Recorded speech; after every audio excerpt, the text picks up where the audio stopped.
Girl, Everybody it's follow packed the one out line, here tonight. please. Follow the one line, please. I told you. IDs out. I need to see IDs. Thank you, ladies. Welcome to Punk Ave. Excuse me. Hello? Can you move? What? Excuse me. Oh my God. You ready to go? Girl, I've been ready.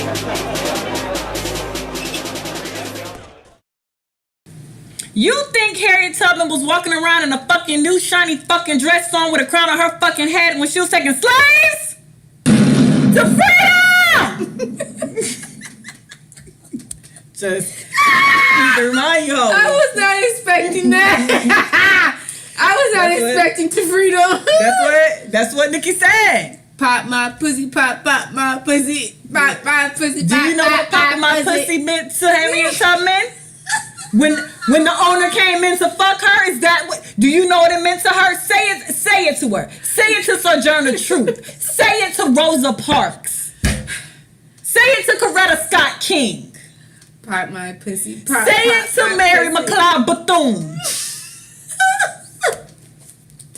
Pop my pussy, pop my pussy, pop my pussy, pop my pussy.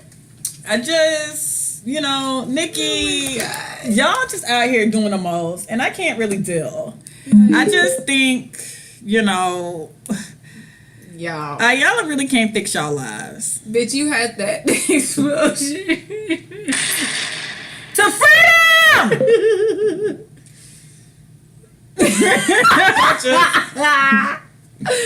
Hysterical. We're here. Oh, hey, girl, hey. Hello. So have you been listening to the Queen Radio? I've heard some shit. Have you? And, To freedom! What did she say? A cocksucker of the day? A dick sucker of the day? I don't know. All I know she said is, do you you think Harriet Tubman was walking around in a fucking shiny new dress on a fucking crown on her head when she was taking slaves? Wait, hold on. To freedom! No, when she said she was eating her rice. You said Harriet Tubman is somewhere Nobody said, what? Somewhere Harriet Tubman. Her Instagram account said, was he eating no fucking rice? Listen, somewhere Harriet Tubman is like, I should have never freed these niggas because y'all don't deserve it. Y'all don't deserve it. Y'all don't deserve it. And I feel her. We just... Onika, we get it. We get it. We get it, Onika. We get it. Niggas find alternate ways to sell records and shit and be number one, and you weren't prepared for that. You thought you were going to be number one just because you were Onika. I mean, I'm not even. It's a lot going on. Queen Radio was a lot. So is that her podcast? Well, it's like a radio show on Apple. I haven't listened to a whole episode. All I know is the freedom. But I heard it's a hot fucking mess, and everyone likes a mess. Everyone likes a mess. I mean, she talks about. It's almost like how Charlemagne has like the donkey of the day. She has like the cocksucker of the day or some shit like that. I saw that. I don't know if it's just maybe Queen Radio is just like her promo thing for her album. Maybe. But the thing is, I think people forgot about the album and like the antics now. It is because her album was alright. Some of the songs were good. The one where she was dissing everybody like Drake and Young Thug and Safari and Meek Mill. That was a good song. I like Chun-Li. But everything else is kind of like come see, come saw because of her antics. All this like hoopla around the shit. Like she's just like, she's like a sore loser. I didn't listen to the album, but with that being said, I haven't listened to a Nicki album since the original Pink Print. It was okay. It was not. Roman. I listened to it. It was alright. I'm not good to her. I just think sometimes with antics, when the antics go too far, when you go too far with the antics, people stop paying attention to like your actual music. Because her talking about Astro World so much made me kind of want to go listen to Astro World. Yeah. So, you know. Yeah. I mean, I don't know what she wants to do. I don't have nothing against her. I think, like I said, I think Barbie Dreams is a great song. It's a great diss track to everybody, every nigga that's in the industry. Isn't that like a Lil Kim song too? No, it was a Biggie Small song. It was a Biggie song. Was Kim on it? No, I don't. I think Kim was on. I think Barbie Dreams is a Kim song. No, it was a Biggie Small song. Barbie Dreams. But Lil Kim had a song called Dreams. I don't know. I'm telling you, Lil Kim had a song called Dreams. You gonna look it up? Yeah, I'm dead ass serious because that's how Lil Kim music started trending because of that. Oh, because basically, because her shit did go back on the top 10. But then what happened was on hardcore. But then the other one, I told you, Dreams. It was on hardcore. Oh. But then I think kids realized her version of Dreams her Dreams and realized Lil Kim was a beast because it wasn't like Dreams started trending. They ended up buying a whole album. And then they end up buying Notorious K.I.M. as well, which lets me know people listen to that song was like, oh shit, we've been talking shit about Kim all these years and this bitch was out here giving us what we needed. And she was. So that's, yeah. Interesting. Yeah. So, you know. I don't know. Good luck to her. Chun-Li was cool. I just wish that she would just kind of just focus on being herself and, you know, not trying to tear. I mean, you know, can't blame a nigga. The nigga impregnated one of the most famous families. At the end of the day, that has nothing to do with anything because Kylie dated Tyga and y'all niggas still done buy Tyga's album. So that those don't go together. That's a fact. They don't go. That doesn't. Tyga put out all that music. Y'all didn't buy shit. But you know he's in the top 10 now. One of his singles is in the top 10. By default, Cream should be. If it's Cream with Iggy, Cream bops. So Cream should be. So I'm just saying. It wasn't Kylie. But it's top 10. But it wasn't Kylie. She's saying as if like Kylie has that effect on hip hop. It's not. She doesn't. No. You know, you bothering that white girl don't want no problems. She did. She don't. Not at all. Anyways, so what's going on? Wait. So what's cool in the city? So you guys, I have been on a spiritual journey. I feel God is testing me. I feel like I'm in my testing. It's another day's journey. I feel like I am being tested. My faith is being tested. So, as I've stated before, I got laid off 2 weeks ago. Wait for it. 2 weeks ago. Guess what that's for? Wait. You gotta be on time. You got laid off. That was the freedom. That's the freedom. I got laid off about 2 weeks ago. So I'm in my last week, right? And I feel like I'm being tested. I really do. So this past week, I was supposed to go to Hawaii to visit my brother. That did not happen because there was a hurricane that was randomly selected to be off of the coast of Hawaii, but it didn't hit. So basically my trip was just ruined. So I was just stuck here in America, even though Hawaii is in America. Okay, I was gonna pull out a map for you. Yeah, I was gonna, even though Hawaii I was is gonna in let America, you know that it was one of the 50 states. I was on the mainland, stuck, and God spoke to me, and He said, "You need to take your ass to church, because I got a word for you." You wanted your spirit to be free. Go ahead. The freedom! Go ahead. So mind you, I have been a part of Wheeler since I moved out. Well, not since I moved out here, but like 2006, 2007, I joined Wheeler Avenue Baptist Church in 3rd Ward. And it's a very popular church. It's kind of like a club church, if I could describe it. Pastor Cosby is a phenomenal preacher. I think that he talks about the Bible and he breaks down the Bible amazingly and immaculately to where people can understand what is being said and what is being read. But a couple of months ago, maybe like I'd say like a year ago, I got disenchanted by it because he kept talking about this goddamn building fund. Every other fucking Sunday, it was like, donate to the building fund. And I got so annoyed by it. I was just like, if this is what church is all about, a goddamn multi-million-dollar facility. This is a mega church? It's not a mega church. It's not a mega church. It's a semi-mega. It's semi. Because they have 4 services. Nah, that's mega. They have 4 services. That's mega. And, but it was just like all this just jibber jabber that I wasn't really trying to hear. I want to go to hear the word. I need to hear the word. I don't want to hear about the building fund. I gave my tithe, split it, divide it up, whatever you gotta do. That's my 10%, whatever. So I stopped going. So it's been about a year, and I told myself that I just needed a break from church. I needed a break from religion. I needed a break from all that shit.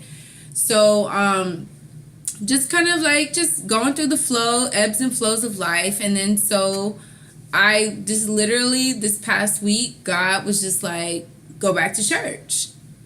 So I went, and normally I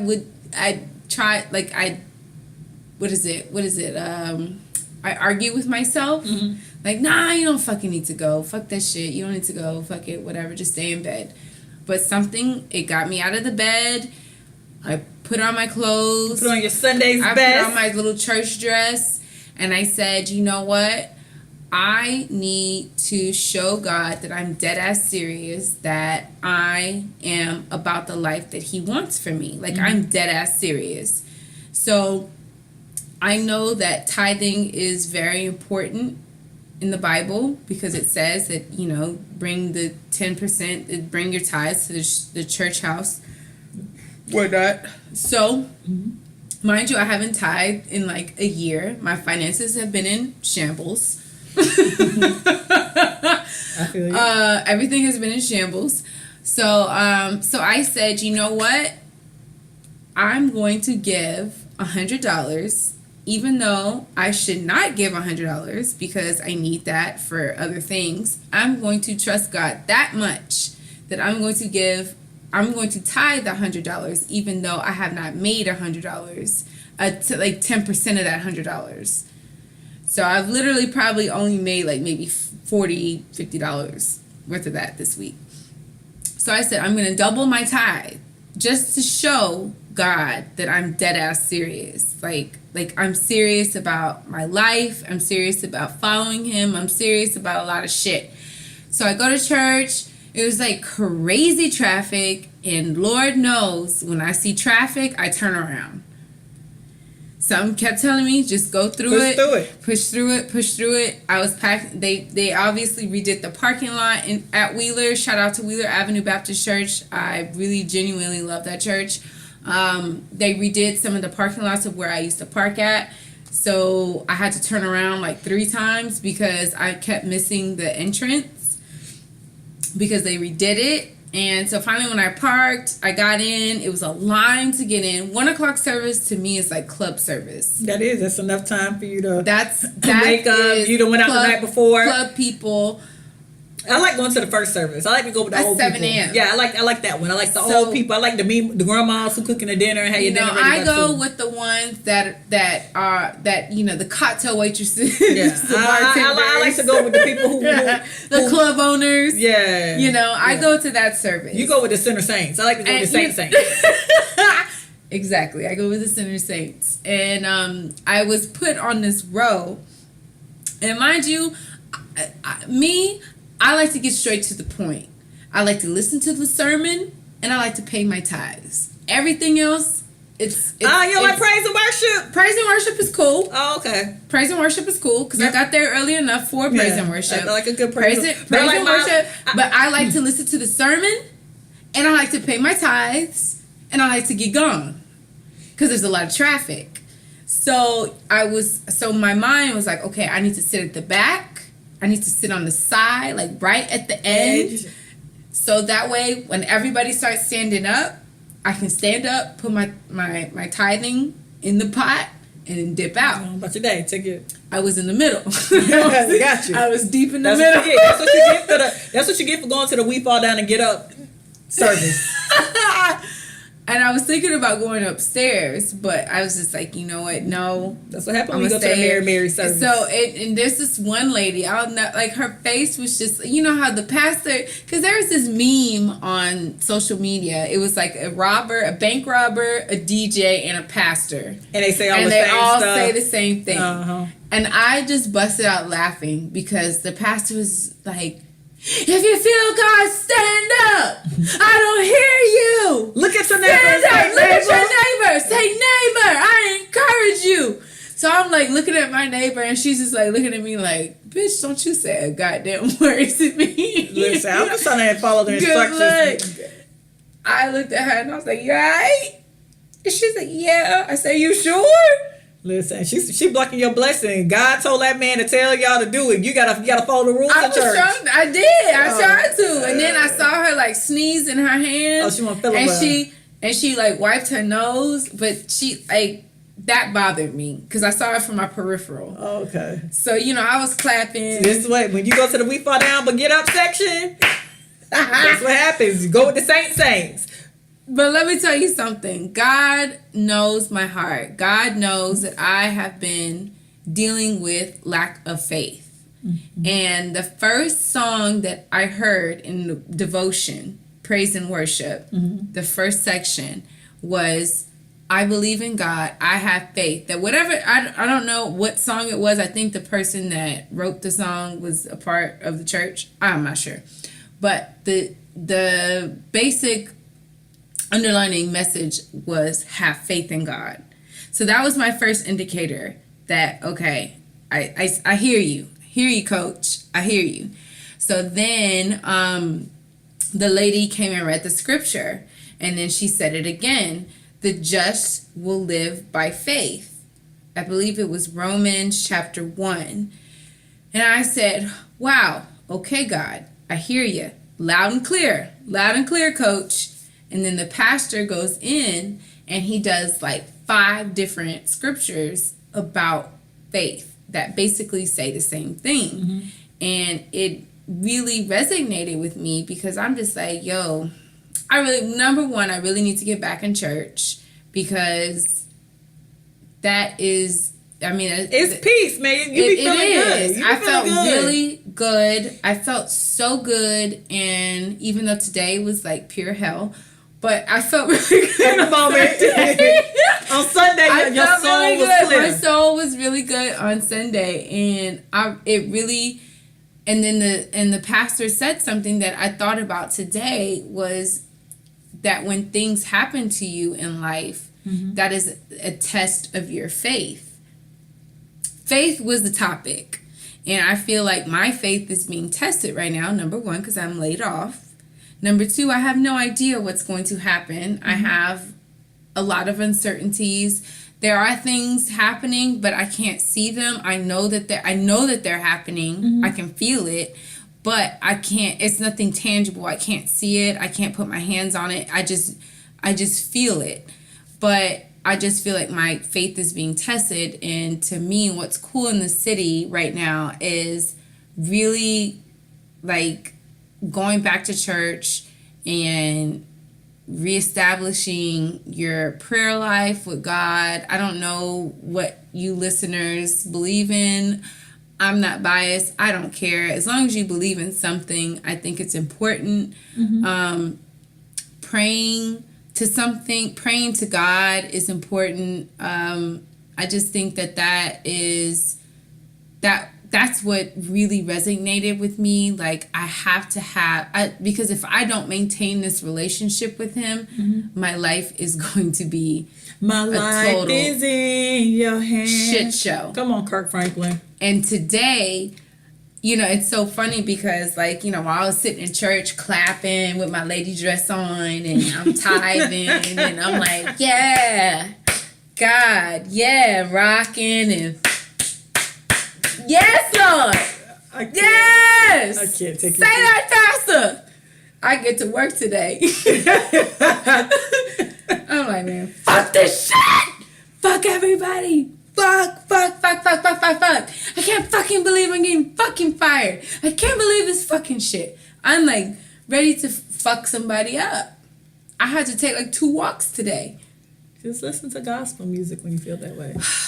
So, anyways, needless to say, going to church is cool in the city. Going to church, finding your religion, finding your spirituality. Not necessarily religion, because sometimes religion divides people.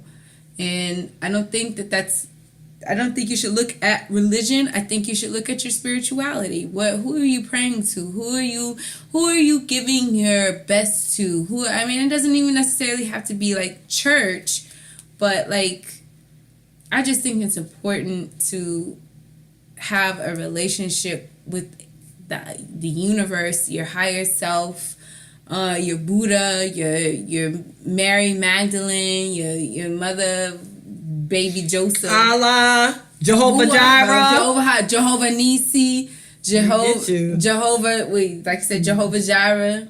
My provider, Jehovah Nisi, Lord, you reign in victory. I heard that song in a minute. Jehovah Jireh, you good?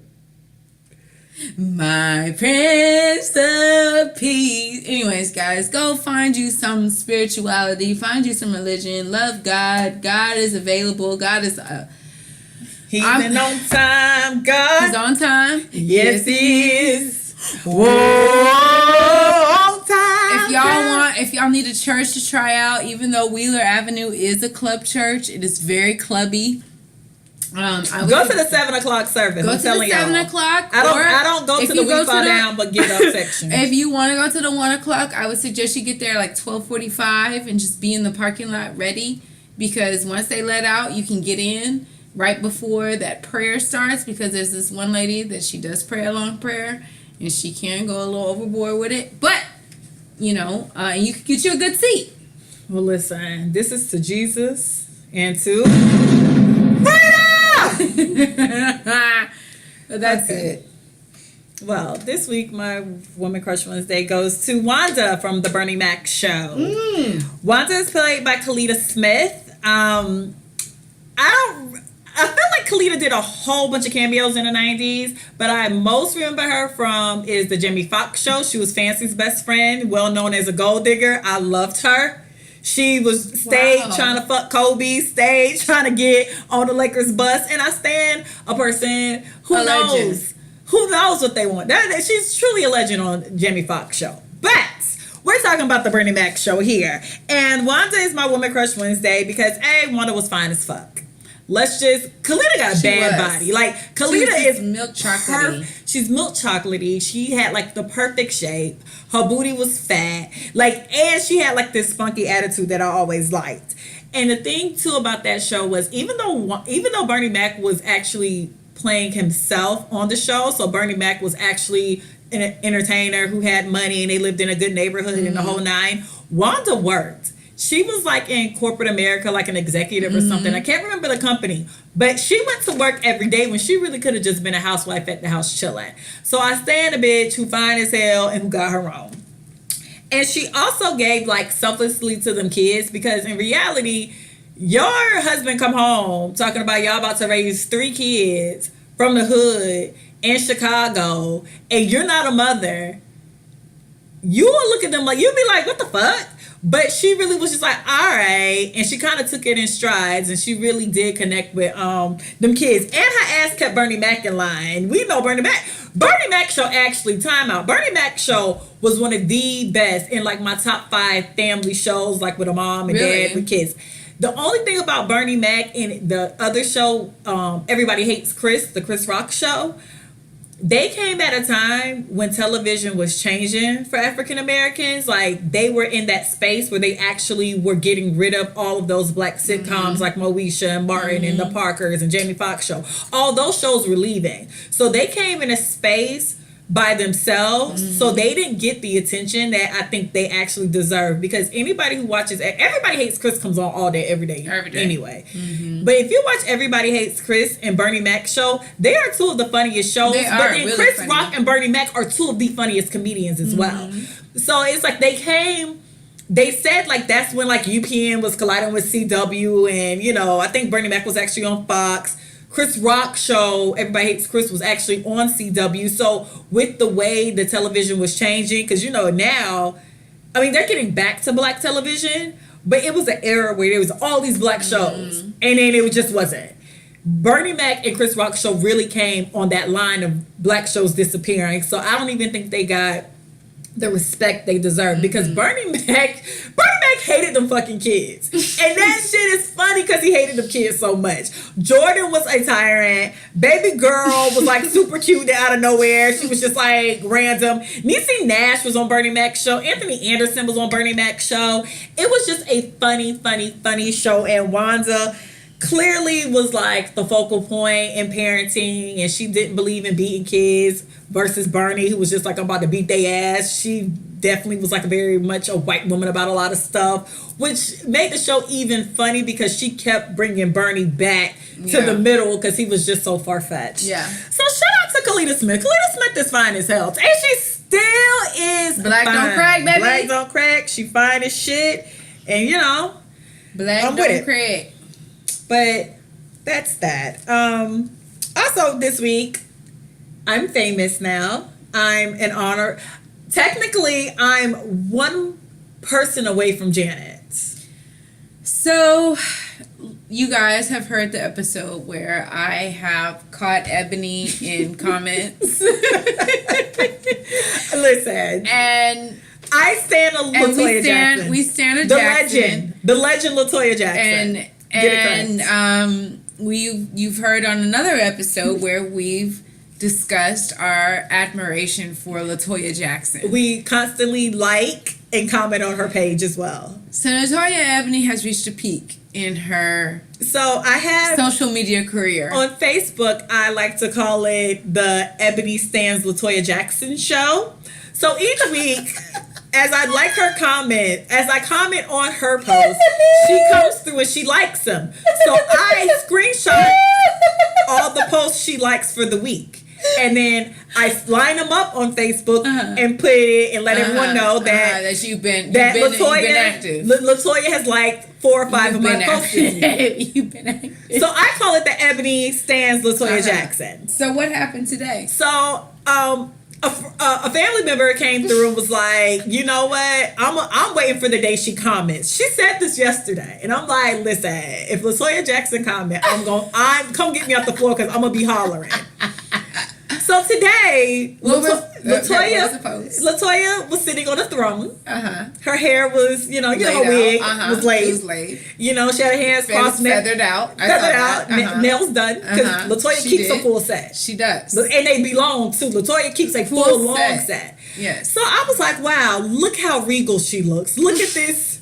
Look at this queen LaToya Jackson just sitting on this throne. It's like she deserves to be there. It's like this throne was made for her. So I comment and I was like, "Hey, queen." I actually hold on. We'll find it. Go to it because get it verbatim. We need to. Everybody needs to know it verbatim. What you said. Hold on. Let me. I said, "You better sit on that throne, queen. It's where you belong." And what did she reply with? LaToya comments back to me, "So sweet, thanks." And then I scrolled down a little more and I wasn't tagged in it, and she said, "I agree too." And I know she's talking about sitting on that fucking throne. So it dawned on me. I was just minding my business. And I wasn't expecting her to comment. Right. So I'm like, oh, LaToya liked it. And I was about to screenshot it for the new episode of Ebony Stans LaToya Jackson. Right. And then I realized when I looked at the photo, I was like, oh, spoiler alert. She commented it. So I put it on there for the special edition of Ebony Stans LaToya Jackson. And now we're friends. And anyone who knows me knows I love Janet Jackson. So at this point, I basically know Janet. Closer. No, I know Janet. That's her sister. You're 7 degrees of separation. I'm 1 degree of separation. I talked to LaToya. LaToya shared a room with that bitch. Oh, so you in that? Yeah, LaToya baby. So basically, you talking to Janet. Basically, I am talking to Janet. So basically, me and Janet are friends. Basically, that's what happened. Basically, me and Janet are friends now. And it's so overwhelming when somebody you stand for appreciates what your comments what your comments are. Finally, I feel seen. The Jackson family, listen. Bitch, when you reposted that, I died. I could not stop fucking laughing. Girl, because in the midst of my sorrow. But then the sad part is I'm kind of sad she commented because the fun part was that I was just being ridiculous. And now she's But I figured, like maybe 2 days ago, she liked like 6 comments that weren't on the same post. I was like, oh, LaToya's looking for me. Look, LaToya feels my energy. I'm bigging LaToya up. Well, maybe she will invite you when we go to LA one day. Listen. She will invite you to lunch with her and Brenda and Kathy. And we're going to get finger bowls. Bitch, y'all. LaToya. We'll put this in existence. I'm having lunch with LaToya Jackson, Kathy Hilton, and Brenda Ritchie. And we're going to have finger bowls. We're going to have, it's Waldorf Astoria that y'all be at. We're going to be at the Waldorf Astoria eating raw pizza. Raw looking pizza. Listen. And LaToya pops champagne. Okay. LaToya don't mind the champagne. And we're going to have finger bowls. And we're going to say, hi guys. So shout out to LaToya Jackson for seeing me. Thank you, LaToya, for seeing LaToya. Which lets you know I know Janet. Y'all can't tell me shit now. She's the other sister behind Reby. Sabrina! She's the other sister behind Reby. What else happened this week? Oh, and shout out to Beyonce's backup dancers. Because they ran. I love a crew that knucks. And they bucked. Yeah.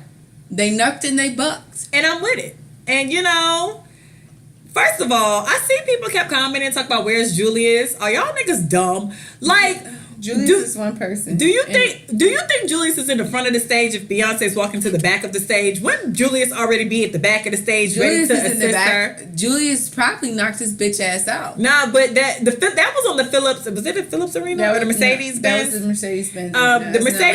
The Mercedes Benz Arena. That's on y'all security. I don't understand how somebody walks straight to the front of the stage like that. He was on the side. He was smooth. Just hopped up on the stage. Just there.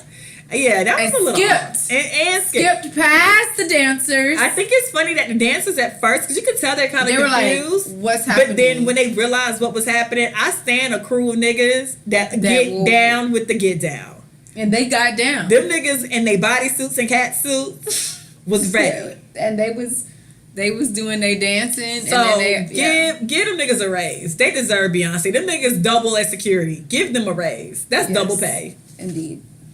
But that's that. So this week we're recovering from freedom. Okay, we're not recovering from freedom. This week, they should have never gave these niggas sound bombs.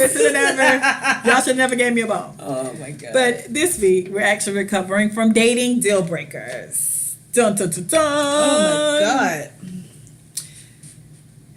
So what are your deal breakers for you off rip? Do you have a lot? Yes, off rip. You have to have your own car. You have to live on your own, and these are just pretty basic to me. If I live on my own, have my own car, I think that a man should as well. Have to have a job. Mm-hmm. And when I say job, not a aspiring rap career or producer. No. You want me to have a 9 to 5? Not a 9 to 5. I need you to have your... Because you can't really... I don't do... Well, I've never been the rapper type, but I would expect you to be because you're so artsy. Right. I think that a man, for me, you have to have something. Make fucking money, all right? Like, don't be like, I don't give a shit if you're a waiter. I can work with a waiter because you gotta get somewhere. You start somewhere to get somewhere, right? But to say that you're a 35-year-old rapper that is independent, I have a problem with that. That's not gonna work. Mm-hmm. And you have a roommate. Mm-hmm. That's not gonna work. You have to have, granted, I've dated guys with multiple kids, But, you know, at this point in my life, I'd prefer 0 to like 1 to 2 kids. And the second kid has to be at least talking. No newborns. Mm-hmm. Let's see. No, I prefer no like parental issues, like, you know, parent, like mama, daddy issues. Don't want that. Jesus Christ. I mean, hey. No, I'm not look, I'm not perfect, but, you know, I've experienced enough to know.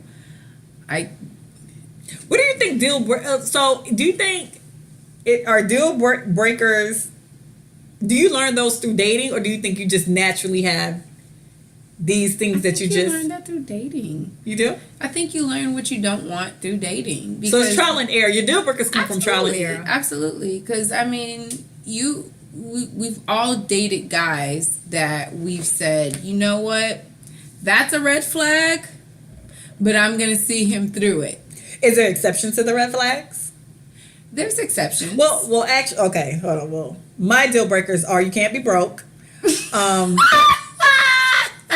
And so here's the thing. And that's the only deal breaker. That's at the top of the that's the first thing. That's the first thing first. But nah, because boom. Because hold on, it was that was a boom. That was a boom. That was a boom moment. You can't be broke. To freedom. Nah, but real talk. Because this is the thing. I used to feel bad when I had certain deal breakers and standards.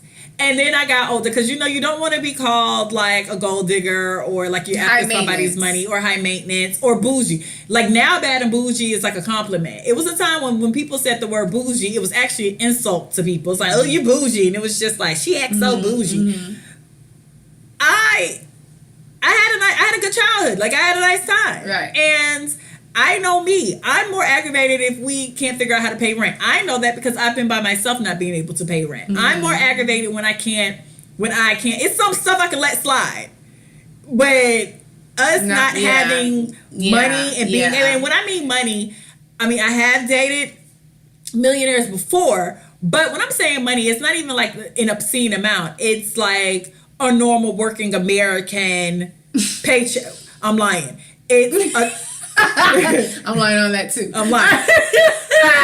Because I was gonna say a 2-parent household, but I think 2-parent households are like only like $40,000 low key last time I looked. But that was a couple of years ago. I don't know how much 2-parent households make, but I prefer to make more than a 2-parent household because America kind of fucked up and 2-parent households don't be, you know, balling like that. Yeah. I mean that's just me. But with that being said, I'm very traditional on male and female things. You know, I don't mind. You know, some people be like, I'm Miss Independent. I'm okay with not being Miss Independent. Yeah. I'm Miss Independent because I'm single. Right. When I'm with somebody, I want to be independent. No, seriously. Like no I used to. Like I'm independent. I can pay my. Okay. Yeah. So no, I used to be like that. So I mean, I can because I take care of myself very well. I'm completely fine. But if I was to have a spouse, you can't be broke. I used to be. I don't want to. We can't meet and you'd be like, I remember I dated this guy, random, it was like a one-off. I was like bored and I wanted to date like a hood nigga. And I was like 23, 24 maybe. We were like dating and he called me about $20. And like that was the deal breaker. That was the very second I realized why I had chosen the guys I've chosen prior to him and why I will continue to choose the guys. Something about this nigga. That's like the worst thing. Something about that nigga needing $20 fucking grinding my gears. Is for a man, a grown-ass man, to ask you for... I don't know. I had a dude that asked me for $50. And $20 was insulting. Like $20 to $50. And maybe I need you to ask for like I need some shit to happen. Like I would probably prefer you asking me for an unreasonable amount versus something like so $50. Like $20. This nigga you don't have 20 to your name. This nigga asked me for $20. He said he would... No, he asked me for $50. He said he was stuck in Dallas. And after that, I stopped talking to him. My vagina can't get wet after that. I can't... Like, $50. I can't... So, you mean So you mean to tell me you don't have $50? You don't even have you're with friends, and I know you're with friends. Your friends can't. So the three of y'all can't find $50. You're calling me back in Houston while you're in Dallas for $50, so you could get back. What? I couldn't. That was the last time I talked to him. I can't do that. So that's the main deal breaker. I don't do kids. See, here's the thing. Originally, I said I wouldn't do kids under the age of 5. And then I got a little older. I'm 32 now, and I started realizing that people were having kids. I just happened to not have any kids. So I lowered it down to the age of 3. I originally said 5 because at 5, I feel like whatever situation you had with your baby mama, it's been 5 fucking years and 9 months. So y'all should have been figured out if y'all was not gonna be together, be together, stay together, whatever. And then at 5, your child fully can talk, and now kids be having like iPads and iPhones at 5. So your child's like hella mobile. So it was 5. Well, I got a little older, and I was like, all right, I'm gonna shoot for 3. I did a nigga who had a kid who was like 2.5, like 2 3/4 basically. He ended up messing with his baby mama still, and they got back together at the expense of me. At that very second, I was like, oh, got y'all ass. I'm not doing... It had to be 10. You're going to be 5 again. I mean, 15 preferably, 15. But 5. Can your child be 21? So now I don't do people under 5. And granted, I said there are some exceptions to deal breakers. If I met a guy and him and his baby mama were like super cool and it wasn't all this drama, and if it was a totally different situation, it was like a mutual thing. Like she married now or she's dead, right? I could do Married it. or dead. Married or dead. I don't do guys with multiple kids from the same woman. So here's the thing about that as well. It's dangerous. Initially, you would want a guy to have 1 baby mama and 2 or 3 kids because that shows consistency. That shows...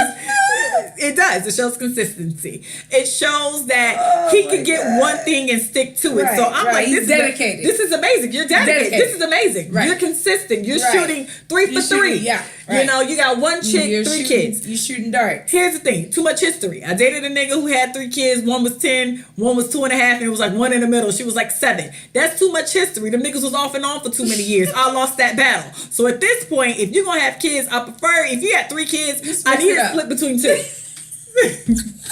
I need to know that one girl don't feel like she's the end all to be all. Because the one girl had the 3 kids, so she felt like superior. I'm the only person that bared his children. Is that a right word? Bared his children. I had 3 of them niggas. I had 3 of them niggas in a decade. I am important. You're just a little girlfriend. This nigga popped 3 times in me, probably more, and pushed out 3 of his babies. She is superior. I'm inferior. So in order to have a baby mama not feeling superior, you have to have another baby mama to equal them hoes out. Yeah. So if there are multiple kids, now granted, I'll give you maybe 2 with 1 chick. But if you have 3 kids, I need 2 baby mamas. If it's not 2 baby mamas, I don't really know what to tell you.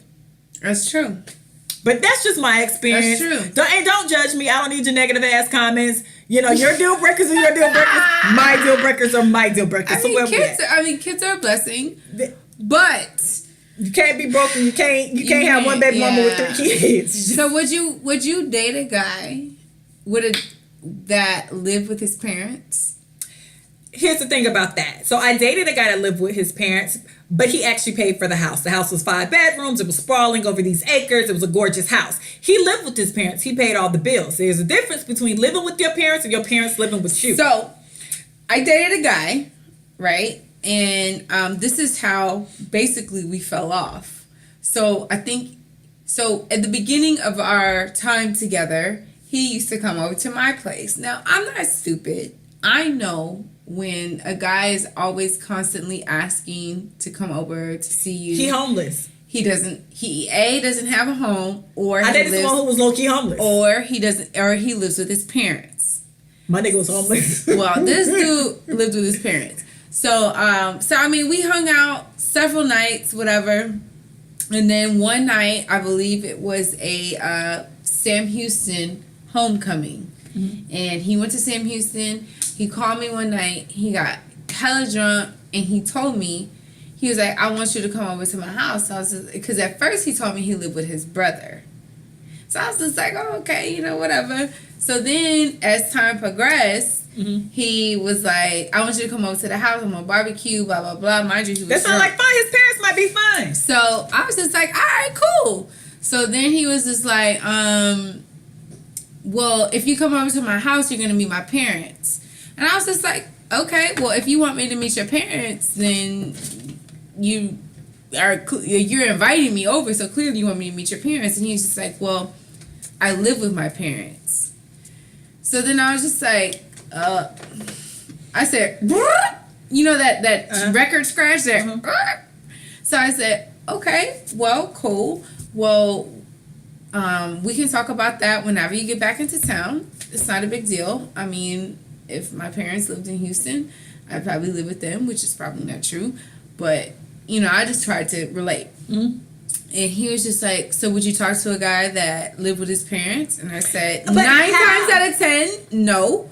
But it based on your circumstance. What was the circumstance? Because, see, this is the thing, too, about living with parents. Is it a big house and is his parents cool? Because I knew a guy, I didn't date him, but a homeboy of mine, his parents had maybe like a 6-bedroom house, and his parents were super cool, and they always were out of town, and they were super, super cool. Like, we used to have pool parties at his house, and his mom was like the type to just say hey and go up in her room. Like, my mother's like that. Like, I kind of feel like if my younger brother didn't get a job in the city he did, he will be living with my mom. And my mom's one of them parents that really don't bother you. So what's the and is he making like money? Because it's a difference when you live with your parents out of like necessity and you living with your parents. I think he lived with his parents out of necessity. Okay, that's when different. We went out to eat. You paid for the meal? You know, he paid for it, but he was counting pennies. You can tell. That's embarrassing. You can tell, like, when a nigga is like, another one, you can have another glass. Yeah, that makes you feel bad. I mean, I still get it. But so... I still get it, but you know, it's just like, you know, and then like the next day I paid for something, even though I don't mind, like I don't mind paying for stuff, but don't make me feel like I'm obligated to pay like this round, or like I don't want to feel like that. Allow me to just feel like, you know what, I want to do this. Anger issues is a deal breaker for me as well. Ooh, I don't do abuse. So yeah, I mean, toxic. I do. Well, you don't realize people are toxic until you're too deep in it usually. But if like I don't do that putting hands on people. So if you ever tell a story where you was like beating bitches up, miss me. Yeah, you can totally throw me out. What about drug dealers? That is a deal breaker. That's a hard pass for me. So here's the thing. I'm dead ass. In my life, I've never been attracted to drug dealers. Granted, I've had friends who that's just their thing. They love a good T.I. and Jeezy. I get it. I understand it. I feel you. I like quick money as well. I prefer my quick money to come every 2 weeks and Uncle Sam get his money first. But that's just me. Have you ever dated a drug dealer? I dated a drug dealer, but it wasn't like serious because I'm not really good at thug life. So here's the thing. I am Betty Badass on a lot of situations, but I'm actually a big ass scary cat too. So like when I see guns and stuff, I get freaked out. I really don't like hood rats like that. Hood rats tend to like jump you, and I don't like, I don't want to be jumped. I don't really like, and because I know, like when you date a hood nigga and you're not like a hood girl, it's like they see you and you're like a hyena to a bunch of... Yeah. A magnet. It's a very uncomfortable situation for me personally. Like I like hood rat things randomly, but being a drug dealer isn't for me. Now, I want to be cool with you if I see you in the club and you buy me drinks, cool. But I don't want to ever like be in a relationship. I never want to get hit by the stray bullet. And that's also my fear.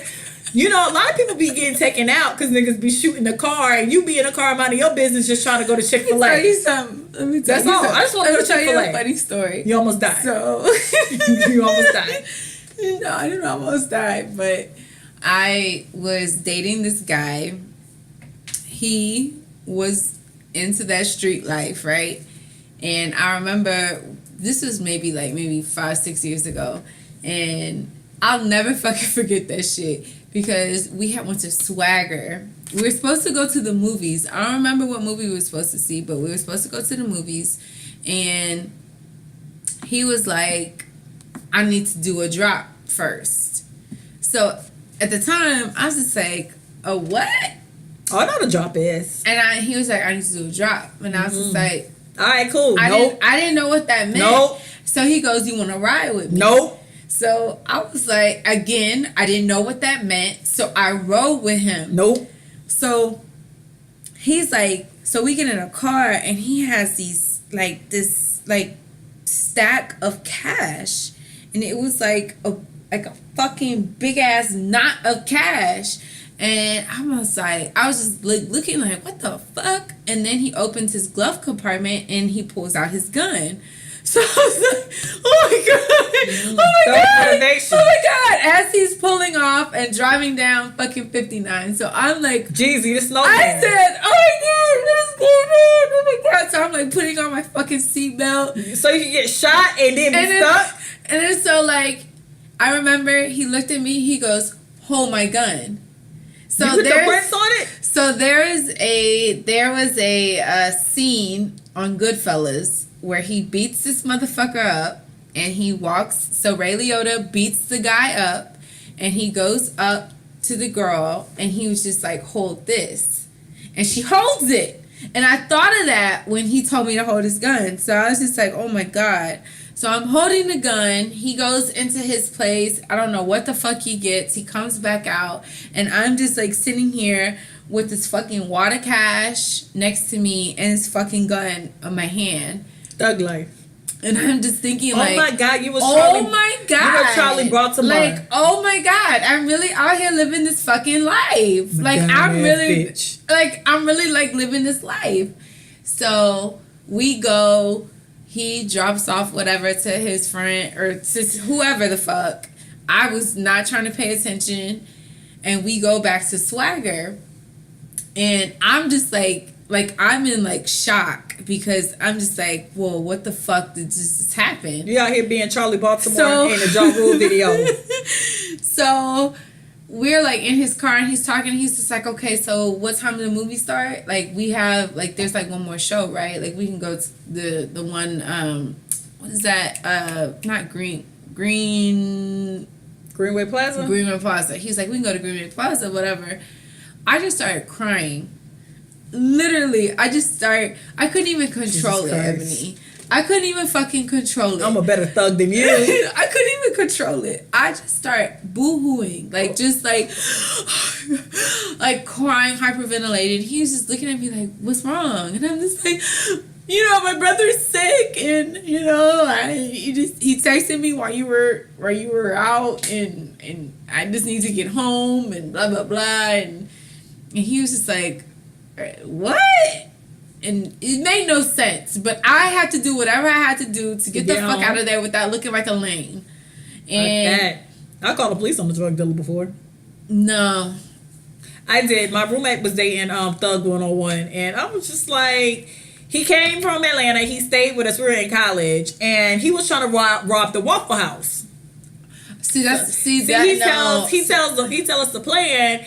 And I'm like, I can't have this nigga like robbing the Waffle House that we like go to every 5 seconds. And we're like in college. So that was already straw number one. So then like later that day, he comes, true story. Later that day, he asked us for some like tape. And we like, what? Tape? Listen, true story. He says, let me get some tape. And I was like, what? I couldn't stand this nigga either.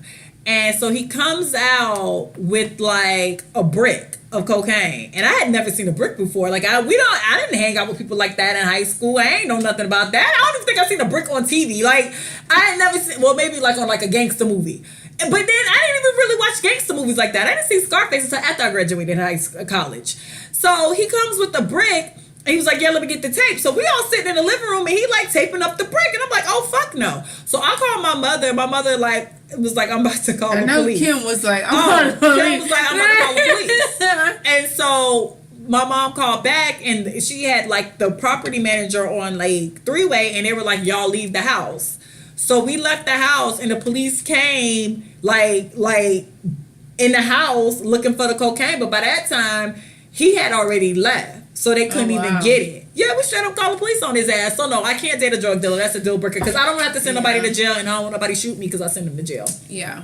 And I mean, I've known girls that have dated drug dealers that are still... I do. I know. I have a really good friend, and she loves thug life. And you know, I mean, that's too high risk for me. That's too much anxiety for me. As much as I like a coin, too much. I still I want my coin to come every 2 weeks or however your job deems. A factory worker. Yeah. Yeah. You know, whatever. Yeah. I also, is height a deal breaker for you? Yes. Because I'm tall. And how tall are you? 5'8". I feel like you like 5'6", 5'7". On my driver's license it says 5'8". Then how my driver's license say 5'8.5"? I don't know. Oh, okay. I do. Height is a deal breaker. I had to. Yes, height is a deal breaker. I mean, I've dated a guy who was shorter than me, and I felt like he was more insecure about it. I dated a guy who was the same. No, he was. I was a smidget. He was a smidget taller than me. The second I put on heels, like he was tall, and he made me uncomfortable, and I hadn't felt uncomfortable about my height since I've been in like middle school. So how am I like 28, 29, and you got me ready to wear flats to the club and walking with a hunchback? I wore heels a couple nights ago, and I met my ex, and because he invited me out, and I was feeling really down, so I was like, fuck it. So I went out with him, and I remember he put his arm, and mind you, he's probably like my same height, so in heels, I'm taller than him. So he just wrapped his little arms around me.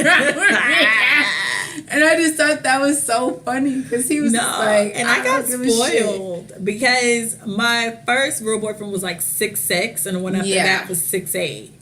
Ooh. Yeah, so I got... So, and the 6'8", like I'm in my tallest heels, and I'm still like in the middle of your goddamn stomach. What is the tallest guy I've ever dated? Yeah, 6'8". He was fine. Still fine. I had Facebook stalked him the other day. But no, niggas that are shorter than me, at least a reasonable height would be like 6'2", 6'3". I think niggas that are shorter, that are my height or shorter, I feel like it's their complex. They do have a complex. I'm telling you, that because guy they don't really want you to wear heels. He didn't want me to wear heels at all. Yeah. And then like I remember one night we went to the club and I had on like I was dressed in club wear, so I had on heels. He acted like I couldn't like stand next to him. Like mind you, it was just me and him in a club. Yeah. So it was just a very awkward and uncomfortable thing, and I didn't. That Napoleon syndrome, y'all can keep that shit. So that is I need you to be taller than me, at least. And if I'm in heels, if I'm in my tallest heels, at least let us be eye level. That's because then that means when I take off my heels, I'm still shorter than y'all. Is being like homophobic and transphobic a deal breaker? Yeah.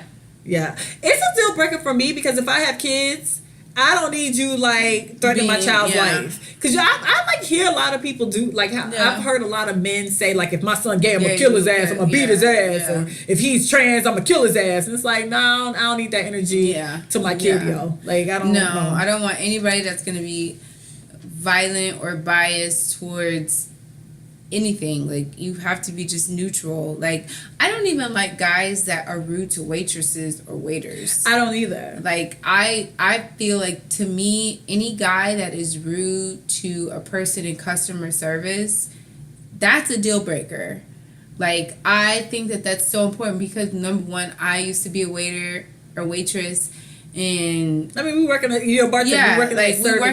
serving industry, and for a person to just be so ugly. Well, I just don't like when people belittle people in general. Yeah. Because everybody on earth needs. If everybody were doctors, if everybody were nurses, if everybody were lawyers, the world wouldn't be able to function. So speak it. So say that again. Rewind. Press play. I can't. Rewind. Press play. No, I can't. Rewind. I can't. And press play. I can't do this. But what I can do is.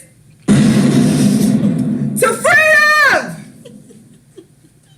But no, I can't. I don't really like homophobic and transphobic people for that reason only, because you can't control what happens with your kids, and if you're very homophobic and you're super transphobic, that means you're going to be like belittling my kid and being nasty to my child. And I hate to bust everybody's bubble, but you're not going to be rude to my kid. Like, period. And that's just, it's just weird. And it's weird to be rude to service workers when a lot of people at some point were in the customer service industry. Everybody didn't start off being a lawyer. Everybody didn't start off being a doctor. Everybody started off at being a bartender or working customer service or at a call center or at McDonald's or KFC or Walmart. So at some point you were doing like a service job. So you can't be nasty to people who do service jobs.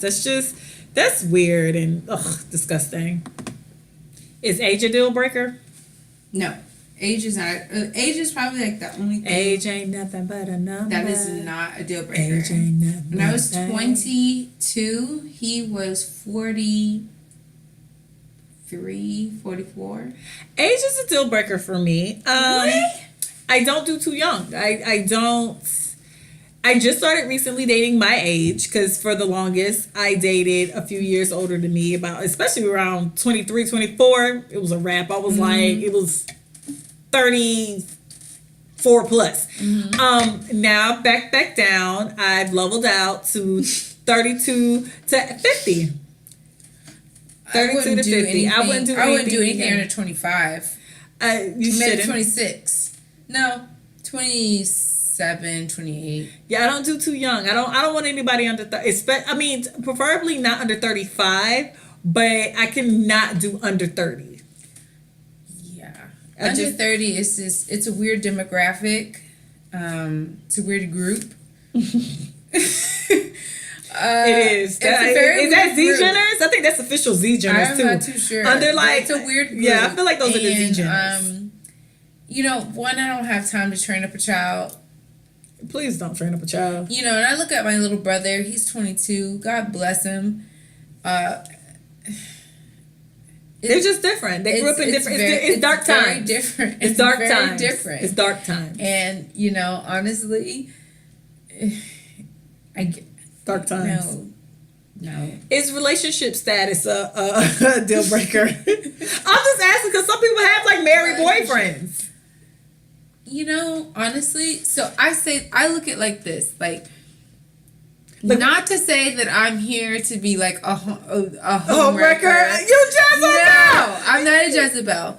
But I have found that people that are in like their early 40s that married really young, or even in their late 30s, in early 40s, that have married like when they were in their 20s. And this is just me being in the bar scene, right? I've noticed that they are like not regretting their first marriage, but it's almost as if like they want something new. They want something. So it's not that they want something new, but I think that because when they married young, when you marry in your early 20s, to me, I feel like you don't know yourself. I feel like you're saying a whole lot to say that you'll have your married boyfriend. Listen, I'm not saying okay, so I did date a guy that was. It's okay if you have a married boyfriend. It's cool. He was divorced. Was he really divorced? I didn't check the papers. I didn't check. When we hung out, it was always a good time. I always ate for free. That nigga was married. Married niggas always be a good time, and you always eat and drink for free. Married niggas are the best people to go out with. I had such a great time with him. Married niggas he always made it known that he had to take care of his kids, or he had to do something for his kids, or he had to go to his daughter's play, or they the best ones to go out with. I'm gonna tell you why. They always pick up the tabs because they have a family, they have good jobs and whatever. They always know like the quaint little places because they really hiding out. So they're not taking you to Papa Do's. No, bitch. This nigga took me to fucking Houston's. This nigga. But this nigga took me to Houston. What side of town he live on? It didn't. What side of town he lived on? See, that be a thing City. Exactly. I was about to say that. Usually they live on the outside of the city. So going to Houston, my heyday, I talked to a few married men. And married men do be like the fun ones to hang with. They always got a coin. They always have a coin. They don't want no problem. Nope. So they make sure whatever you need, you get it because they don't want the argument and they don't want the scene and they got too much of a reputation. They don't want no smoke. They don't want nothing. They don't want no fizz. They don't want no bottle lighter. They don't want nothing. They don't want shit. They don't want no birthday candle smoke. They don't want no like cigarette smoke. They don't want shit. A sage smoke. They don't want no hookah smoke. They don't want nothing. They don't want no gas from your stove smoke. They scared. That's one thing I do remember. He did tell me that he said, they be clockwork too. This is the thing. Especially if that's your boyfriend and he married, right? And you still like living your best life. I'm telling you, they go out early. They actually like leave work a little early and hang out with you on an early happy hour tip.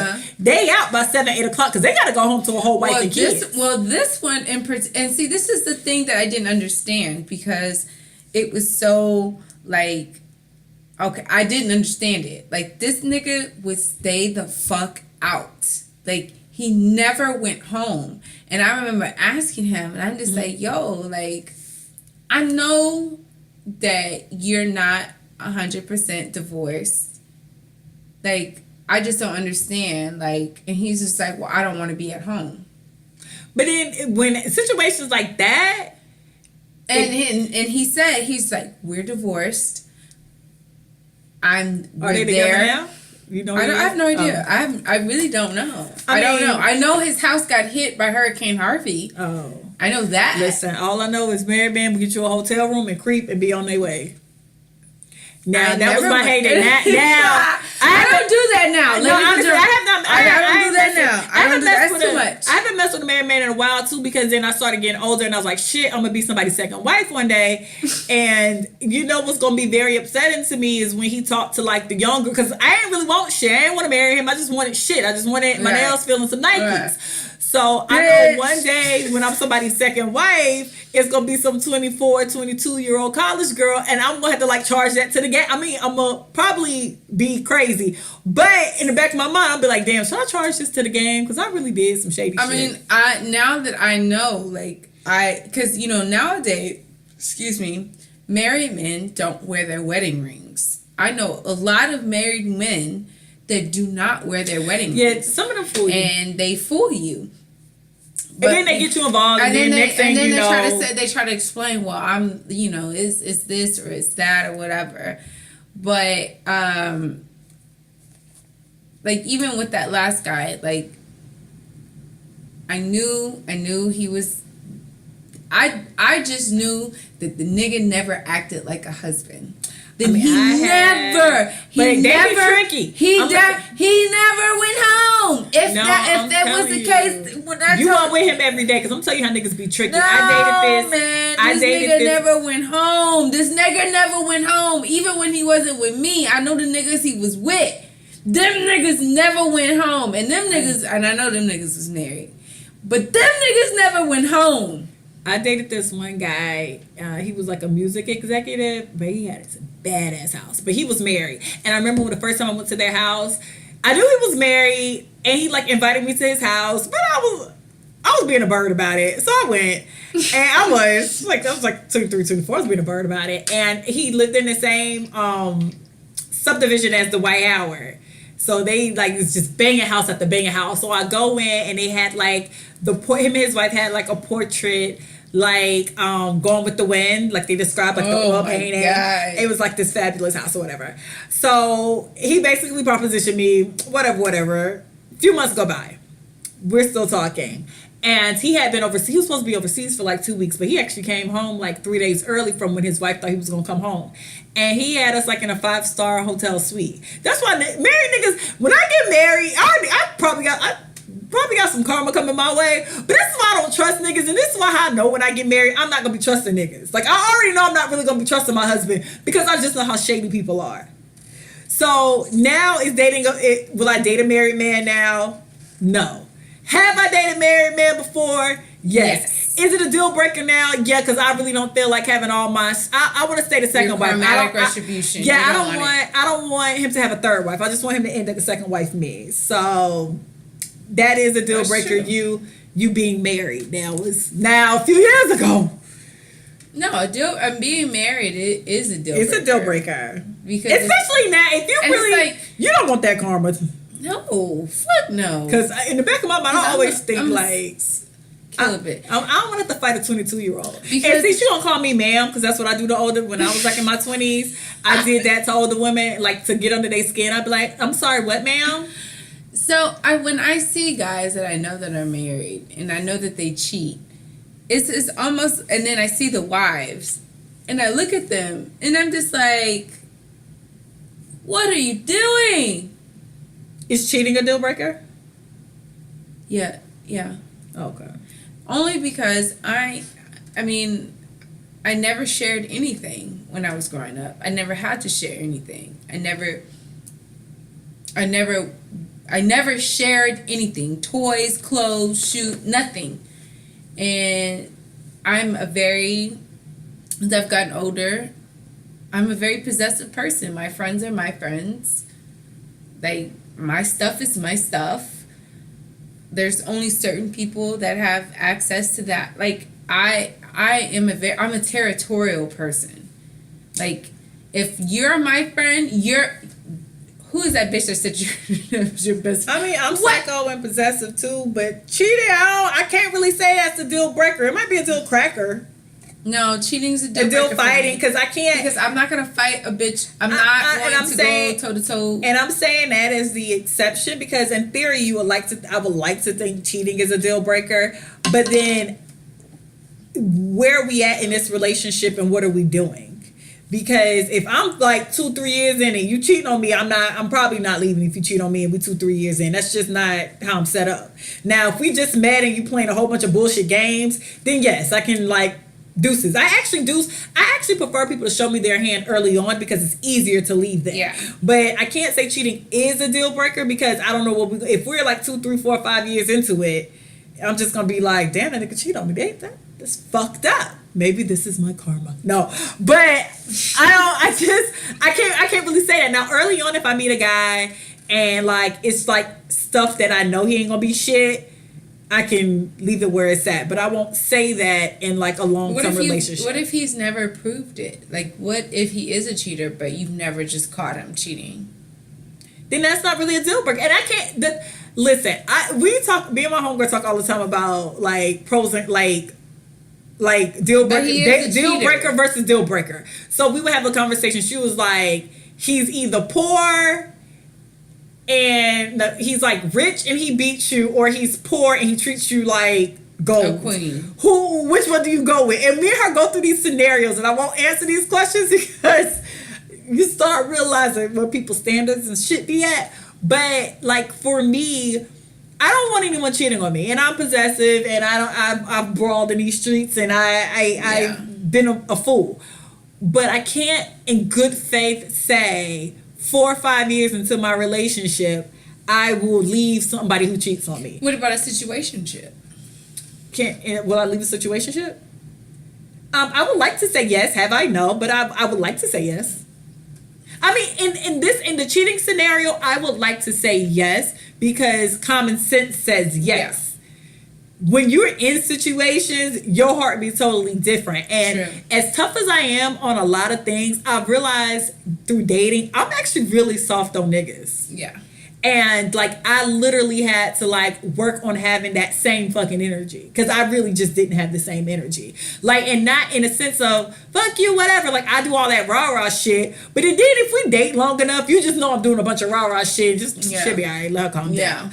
So in good faith, yes, I would love to say cheating is a deal breaker. But if we're like early on and you start doing shit that's like cheat worthy, it's just like, I can go. Let's cut it now. So 2 years from now, my heart, I'm not bleeding on the floor because you done did something to me. So cheating is a deal breaker to me. If I sense it, if I feel like there's somebody else, I'm gone. Yeah, I can't. will leave. I don't give a shit. And that's good. And you should. You honestly should. How long? It's I just can't. I can't. It's not even like the competition factor. It's just.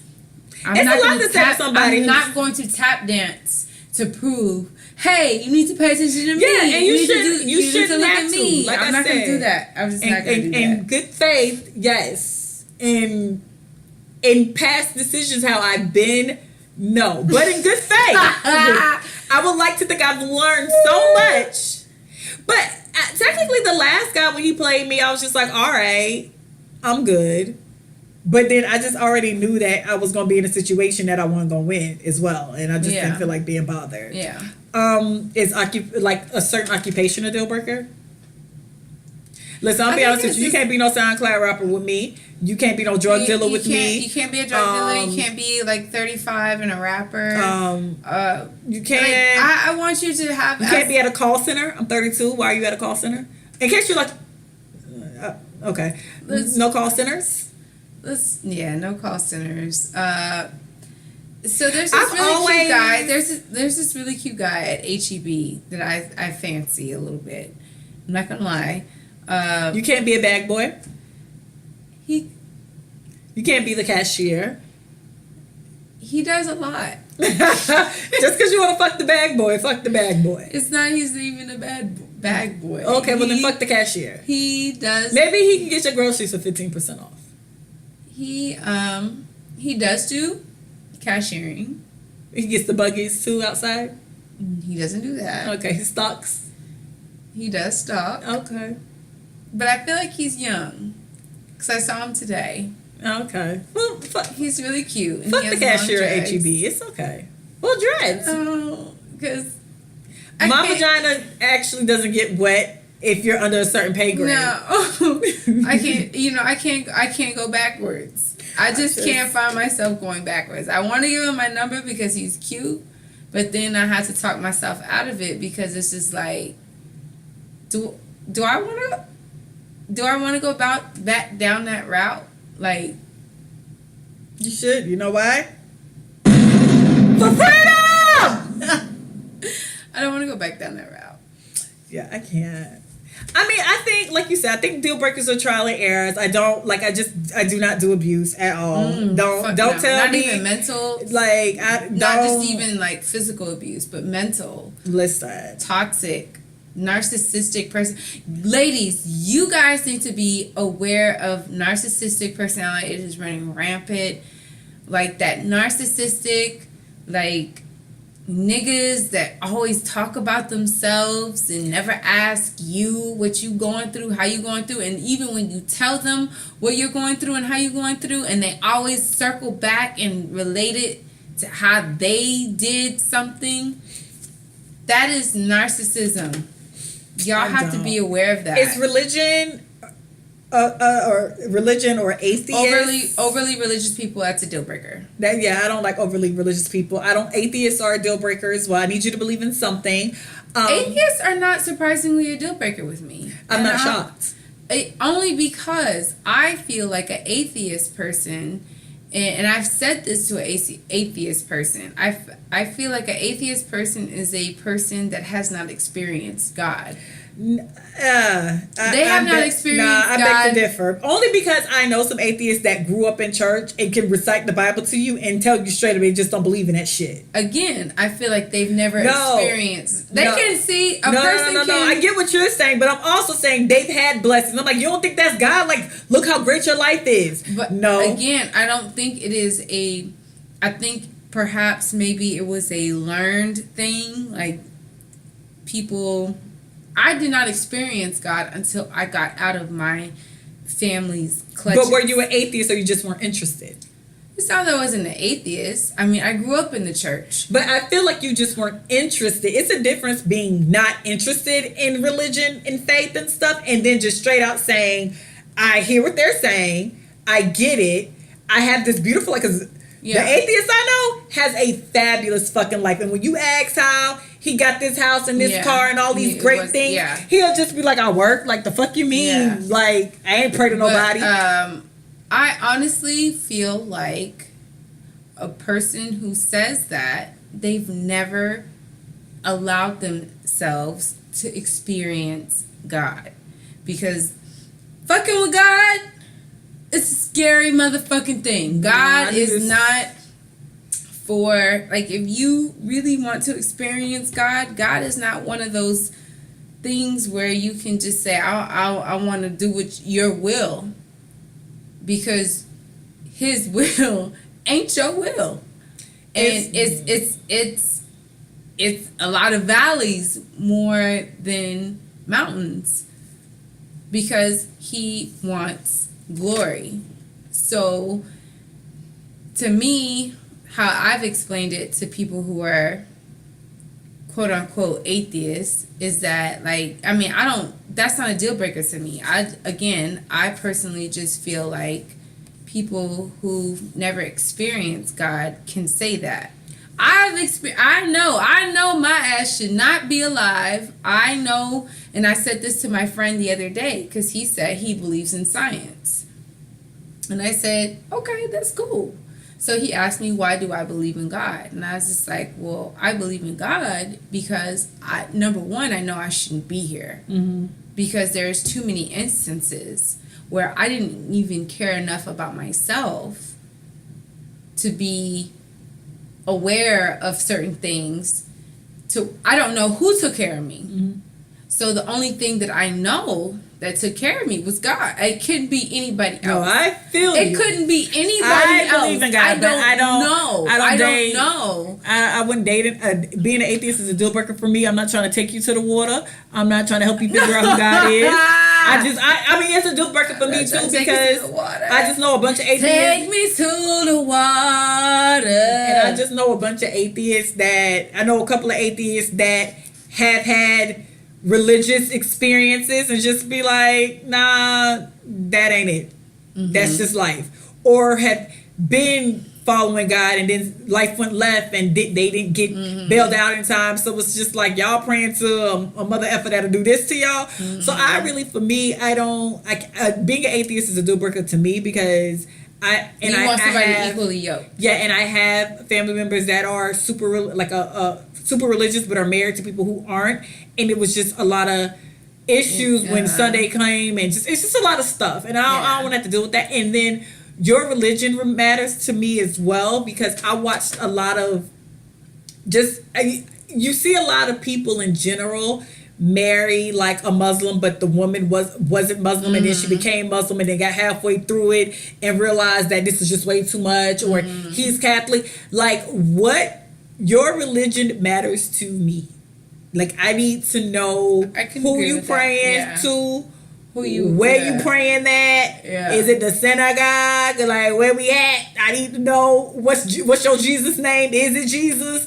I need to know that, because religion will be, because I'm going to raise my kids to believe in God. I'm going to raise my kids to go to church. So we need to be on the same page, because a lot of people be breaking up, especially when they begin with Muslims. Yeah. That shit them relationships be falling apart quick. Because then what happens is you have kids. That's what be the issue. Dating or whatever. If you're just trying to fuck around with people, half the shit don't even matter. But if you're like trying to build a life with the person, most couples break up when they have kids, because shit get real shady when you want to raise your kids a certain way, and then somebody else, your spouse want to raise your kid a certain way. And I know people who, like, the kids, the mom let them do whatever, but then when the dad comes around, it's like, oh yeah, don't eat pork when your dad's around. I don't want to do that to my damn kids. Yeah. Like, we need to be all on one accord. So who you pray to? No, it is important. No, it is important. But that is not. I don't know. I mean, that's fine. I just can't take nobody to the water. I'm not trying to teach people about Jesus. It's like, if you don't know about the goodness of Jesus, that's on you, nigga. I'm not trying to take anybody to the water, but I do feel like religion or spirituality is a personal thing. And of course, no, I don't want to be unequally yoked with somebody. I want somebody that is going to believe what I believe and feel what I feel. But if that's going to, whatever process God wants me to be in, and he wants me to deal with a certain people to teach me tolerance or whatever, I'll do it. Go ahead and take them to the water. But it's not me taking to the water. No, I don't. Don't put that nigga in my life, Jesus. I'm not here to teach religion. I don't. And I get that you're supposed to spread the good news, Jesus. I get that. I am here to just be tolerant. I'm here to understand. Like, that is my personal belief. I'm here to understand people. And granted, I may not marry you. That's cool. But I will go out to eat with you. Nah, that's what I'm saying. If you want to fuck around, all these deal breakers don't matter if you just want to fuck around and you don't give a damn. But if you try to build some lives with people, this shit matters. Like, you know, I definitely want somebody that believes in God, that believes in Jesus, that believes that Jesus rose on the third day, that with all power in his hand. Absolutely. I want somebody to believe in that. Oh, you know what, too? Y'all niggas that be saying all your ex-girlfriends are crazy, that's kind of a deal breaker, too, because what the hell you was doing to make everybody so crazy? I really hate you niggas when y'all always say y'all girlfriends, ex-girlfriends, and people y'all used to deal with are all crazy. Like, how's all 100 people crazy? Don't tell me that. Leave that out. That's weird. FYI. And don't ever say you don't cook. Or your mom does everything for you. That's a deal breaker too. Yeah, your mama doing everything for you is a deal breaker. If you say you don't cook, I'm okay with that. I cook pretty well and I don't mind cooking. No, I need somebody that can cook. Yeah, I don't mind. That's not a deal breaker for me. That can cook. It's not a deal breaker for me either, as long as you're a provider. So, you know, y'all know what Ebony needs. I'm actually very traditional in my men and women roles. Like I said, I'm a very good independent woman by myself. I'm fine. I don't like, I'm not going to get married and quit my job. I mean, if I can, what's up? But if I didn't, I could still work and all that good stuff. But I really like a man who does male things, and I don't mind doing female things. I don't mind keeping the house clean and washing dishes and cooking food. And I don't mind you bringing home, you know, the coins, you know. I'm easy. I don't want to wash dishes. Sorry. I got ruined by that. I blame my stepfather. He never gave me plastic gloves. So now I don't ever want to wash dishes. So that's that. Anybody who's listening to this podcast, message me on Twitter or Facebook or whatever and let me know what you're doing. Not condoning marriages that are dating while married. Because I know y'all motherfuckers like to be like, oh, you said. No. All I said was I'm not condoning that. Okay, so this week we have a letter, but y'all gotta give me a second because I've been playing to freedom so much that I hasn't yet to pull that up. So give me a second, one second. Okay, so we have a letter. So this week on Moesha's diary, we're gonna name her. Wait for Shirley Caesar. That's the mother of God. That's the mother of gospel. Okay, and her subject was real opinions on family issues. Hello, gorgeous ladies. First and foremost, I would like to say how much I love the podcast. You badass ladies get me through the day, honestly. Sorry, this is about to be long, by the way. Okay, so here we go. I've been having family issues that I seriously don't know how to handle. Me and my younger brother, 2 years apart, were close when we were little, up until middle school, high school. During that time, he was very rude, angry, and hated I even existed. I did try to figure out why he didn't like me, but he never said. He would ignore me, jump on me, in parentheses, attack me, break into my room and trash it, take my things, and during one argument, he put his BB gun in my face. He would talk about me so bad that to the people outside the house and start rumors about me. Now I know you're like, bitch, where your folks at? He was a mama's boy and she didn't do much but smack him on the wrist because he was the youngest. Far as my dad, he worked all the time and left my mom to do majority of the discipline, and he also hated my dad and tried to jump on him once in high school.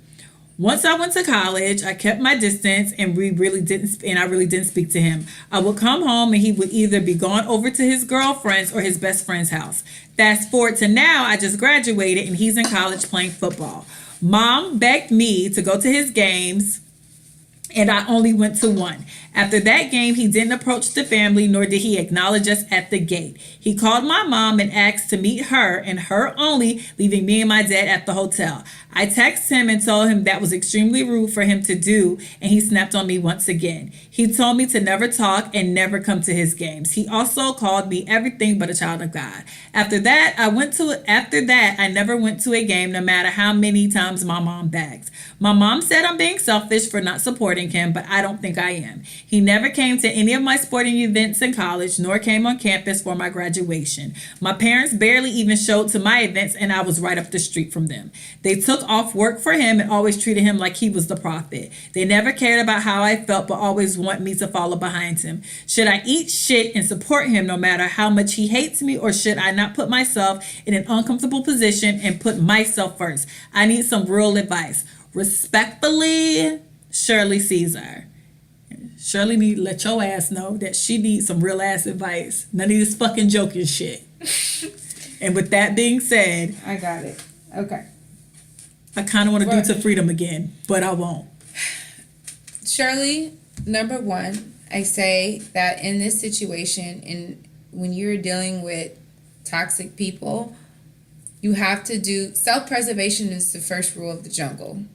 And if you feel like you are being mistreated or what have you, I personally feel like you need to remove yourself from all situations, regardless, because at the end of the day, family can, as much as people say family this, family that, you can't go against the family, blah, blah, blah. If your family is draining you, if there's somebody in particular in your family is draining you, I think that you should remove yourself from that situation. You're not selfish for not wanting to be around that person. You're not selfish for protecting your energy, because energy is important.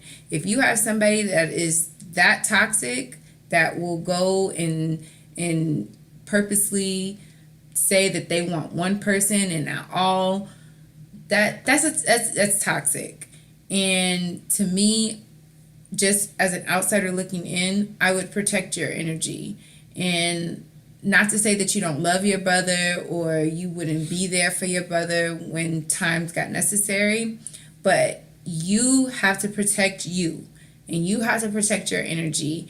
And to me, that just sounds like a very toxic situation. And as a person that has dealt with favoritism, my brothers are favored over me. So I know how that can be. And I'm the middle child, I'm the only girl, and my brothers are like the golden child, and I'm like the black sheep. And you kind of have to just like as you get older, you have to accept the situation as it is, and then two, you have to do what's best for you. So as much as you love your brother, again, if that's the type of person he is, you have to accept that shit. Because he's not, if he is the way he is as a adult, then that's his personality. And unfortunately, that's just what it is. And you have to accept it.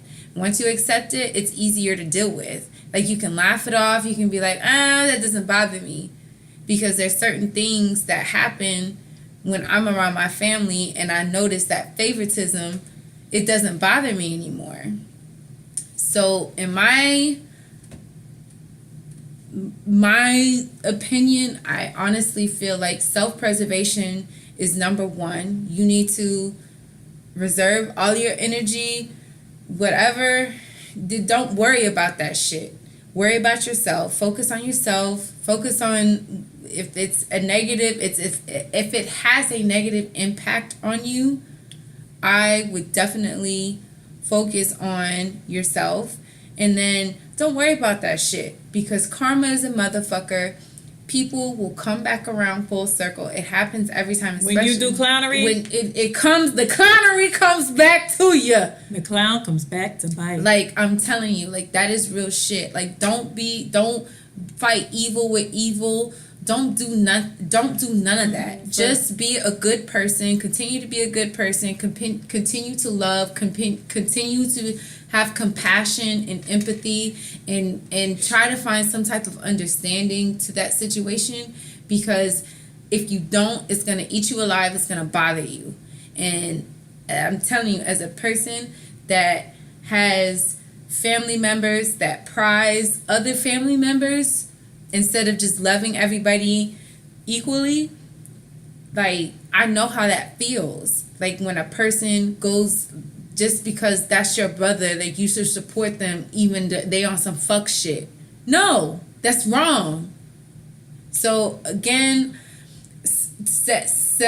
whatever you have to do to conserve your energy and keep your positiveness, that's what you need to do. If that means staying away from certain people, that's what you got to stay away from. If that means, like, creating the life that you want for yourself without your family, then that's just what it is. Like, I mean, for me, it sounds like, I mean, I just have some random questions before I actually tell you how I feel. Did something happen for him in middle school and high school for him to change? Because honestly, a lot of times when you watch like a lot of these documentaries and a lot of these shows about children, when their whole personality changes, usually something traumatic has happened. So is there something maybe you guys don't know that's happened to him and he's lashing out because he's dealing with it? Abuse, physical or sexual. That's true. Has something happened that you don't know about? And that's just a random thought, so I don't know how true that is or if something happened. But usually when people do that, like their whole personality changes, like you kind of said in the letter, it seems like something might have happened to him traumatic. But if he's just being honestly with your parents as well, your parents, you don't owe them anything in a sense of going to support your brother, because in my opinion, your parents kind of failed that situation, because in middle school and high school, they still had enough authority to kind of make y'all friends. Correct it. Because like me and my older brother didn't get along. Me and my older brother really, really get along now. Like we FaceTime all the time. But there was a time, we were really close when we were kids. And then there was a time between like me in like middle school or high school to damn near till I graduated college, we really didn't get along. Some of it stemmed from the fact that he was actually raised by our grandmother versus our mother, but my mom had kids very early and he was ADD at the time. They weren't saying ADD, like they didn't really know what it was. So he was acting out in school, and my mom had just moved to a bigger city and she was about to lose her job because she kept having to leave work. And his dad lived in a smaller city, a slower city where everybody knew everybody, the city my mom was from. So she actually sent him back to live with his dad. And then my grandmother ended up getting him because, like I said, my mom had him very young. So he had already kind of been at my grandma's house all those years because my mom had him at 16. So he ended up being raised by my grandmother. So like later as we started talking and later as we got older, it was a lot of like, I mean, we were cool some days, but when we got into it, we really got into it. And it's like he didn't like me. And honestly, I didn't like him. And I, like my mom brings up the story about one time he came in her room, was like, she didn't even really speak to me. It's really because I didn't like him. And every time he came around, like he had attitude. It was just a terrible, terrible thing. Thank God we're past that now. But it didn't have anything to do with me. Yet he thought I was spoiled, and maybe he thought I probably got a lot of my mom's attention, but I was just a needy kid. My little brother really was just a good kid. I was always into some bullshit. So I'm saying all that to say is maybe there's something that doesn't necessarily have to deal with you directly. And as far as your parents, they failed you because even though me and him had like a off type of relationship, my mom still made us do stuff together. We still had to be siblings. You can still make your kids be siblings. And it seems like they didn't make y'all be siblings. Thank God me and him eventually started being friends. Mm-hmm. But your parents should have made y'all siblings. He shouldn't have been able to attack you and don't do that. He shouldn't have been putting no BB gun in your face. It should not have been that. They should have corrected him a very long time ago. And since they didn't, now it's this big monster and elephant of a situation. And I agree with Adrianna. You have to, when you get older, you start to realize that toxic people aren't just strangers on the street. Toxic people aren't just some girl that's hating on you in school. Toxic people isn't just this new boyfriend you got. Toxic people literally can be your mama, your daddy, your brother, your sister, your cousin, your grandma, your auntie. It's anybody. And I remember the story Adrianna told about her dad, how she just showered him with love. I think you need to exit that situation like that. I don't know if your family has a group chat. You probably don't, seem as though, you and your brother really don't get along. But I will put in a group chat, Because it sounds like you want the relationship. Absolutely, yeah. And you should want the relationship because why wouldn't you want to be close to your siblings? Your siblings are cool. Siblings are great. I love my older. I have an older brother and a younger brother. Obsessive about them. So I would put my family in a group chat and I would just be like, it's weighing heavy on me because you clearly run a sweat, so it is weighing heavy on you. And I'll be like, it's weighing heavy on me. I don't know what I did to you, but I am sorry. And leave it at that. And leave it like that and be like, I pray one day that we can be siblings. I do love you and I love this family and I want my brother to be like my best friend. You don't want that and I'm okay with that, but whenever you're ready. I'm here. Yeah. But no, I love you and I will never stop being your sister. Absolutely. And you leave it like that. After that, you've done your due diligence. You did what you were supposed to do. Do not go to his functions. Yeah, you don't have to do nothing. You don't owe nobody nothing. Nothing. You don't have to show up. Don't make them. You can show up to your parents. Nobody make you feel guilty. You can show up to your parents, like of course Thanksgiving and Christmas and things of that nature, but you don't have to show up to his stuff personally. As far as favoritism, I'll always tell my mom my younger brother's her favorite, but apparently more people think I'm her favorite. So, I would assume they would think I'm her favorite, but like I said, I've just been the one who just did the most shit. So I always need to be bailed out. I was always in trouble. Always needed the attention. I'm also the middle child. I am the only girl. I got a whole bunch of shit growing up. Yeah. But I still was I was always in some mess. I always had the mouth. I always, thought I was too grown. So I got a lot of attention because of my antics. But, when you get older, one thing about that favoritism shit is that child that they really fucking like, that be the one that hurts their heart. And I know that for a fact. I have, I call her like my sister-in-law. Her brother, I used to date her brother. They favored him to death. He was the star athlete. He went to the good college. He actually ended up going pro as well. And he gave his family his ass to kiss.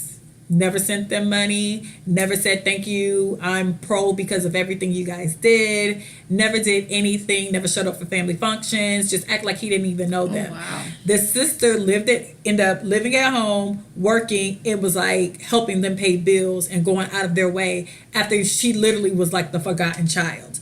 And then I know another situation that's even worse than that, but I don't that story's a little too close to home for me to tell, but it's with the two siblings, one's no longer here, and then the one that was kind of kicked to the side don't want to deal with the parent either. So it's like a double whammy, but then you have to kind of think about how you treated a person. So to save your relationship with your family, your parents, because it sounds like you want to hang with your parents. You care. I would just send that group text. But make sure you say you love him. Make sure you say you're praying for him. Make sure the door is always open. Yeah. And then you need to genuinely let it go. Yeah. You can't put yourself in that position because you can't be, and your parents shouldn't want no man treating you like shit regardless if it's your brother. Like you should not be getting treated by shit by your daddy, your cousins. Those should be the first people that I don't even care if he's your younger brother, but that like is that should be your like first guy. Those should be the guys that open. Those should be the guys that open the door for you. Those are the guys who should help you hone your confidence as a woman in on this earth, as a woman who's gonna date men, as a woman who's just gonna date in general. Show you how you're supposed to be treated. So you just need to send that message.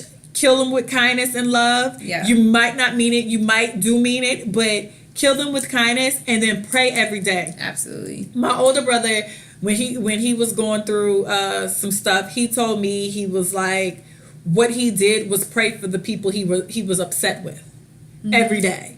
And so every day and every morning, get on your knees, because something about praying on your knees is different from just praying when you like laying in the bed. For me, that's old school Pentecostal. But get on your knees every day and pray for your brother's love. Pray for his well-being. Pray for your relationship. And just every day because pray. God can change it. He can change it. Pray heavy. Pray. Just pray. But also don't let it dictate your day. Once you pray about it in the morning, let it go. And you probably won't think about it again to that night. Pray about it again that night. Let it go. Just every day pray for him. And hopefully one day a dealing breakthrough. with something that you don't know, he don't know. Like, you know, no, he's dealing with it personally. And hopefully a breakthrough will come through. Yeah. But if it don't, I'm always saying let it go, because if it don't, I want you to be okay. Yeah. You need to always be okay. As far as your parents, after that main conversation you have with your mom, your brother, and your dad in the group text, I would just go to my parents separately. Well, actually, I wouldn't even go to my parents separately. After I send that text, that would just be that with me and my parents. I wouldn't discuss my brother with them. kind of person. I wouldn't discuss. Well, the brother ain't talking to her. Well, I'm just saying, like, parent-wise, like, I like to confront people if it's to me. I mean, if you have something to say, your parents say your parents. But if you have nothing to say at that point, I would just say what I need to say to my brother. And when your parents ask you, you don't have to be nasty about it. You don't have to have an attitude. You just be like, no, I'm not going. I'm not gonna be there.